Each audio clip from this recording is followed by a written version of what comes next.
The reason why Nectandrin B may be important, because as we can see in this paper's title, it significantly increased the lifespan of fruit flies, or Drosophila, which is what we'll see here. So on the left, we've got lifespan data for male flies and female. On the left,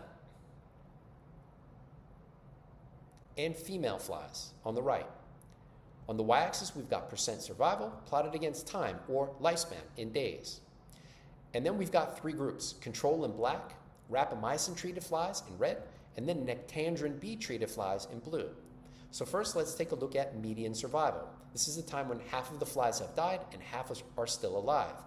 And then we can see by the blue and red shift to the right, it's very minor, insignificant relative to what happened for maximal lifespan, as indicated by 20% survival. This is the time when 80% of the flies have died and only 20% are still alive. And now note that both Rapamycin and Nectandrin B lead to a significant extension of maximal lifespan. So that's one way to look at the data. The other is that Nectandrin B extended lifespan in Drosophila to the same extent that Rapamycin did, which is potentially good news for Nectandrin B and for nutmeg consumption. Now, this effect wasn't only evident in male flies. The same situation happened in the female flies. So a minor impact on median lifespan is shown by 50% survival.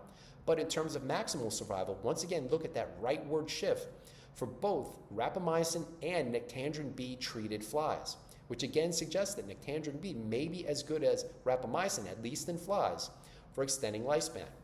But one study just generally doesn't move the needle for me. I want to know if there are other studies. Is there a broader consensus of research that may suggest including nutmeg and correspondingly Nectandrin B may be important for health?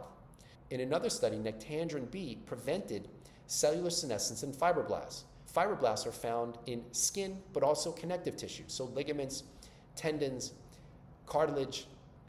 So this may be important for those cell types, for those organ systems. So with that in mind, it raises the question, how much Nectandrin B and or nutmeg may be optimal? And I don't think anybody knows the answer to that. I don't know the answer to that. So for now, I think including some nutmeg to get Nectandrin B rather than none may be important. So with that in mind, expect to see it for the test number 6 diet composition video.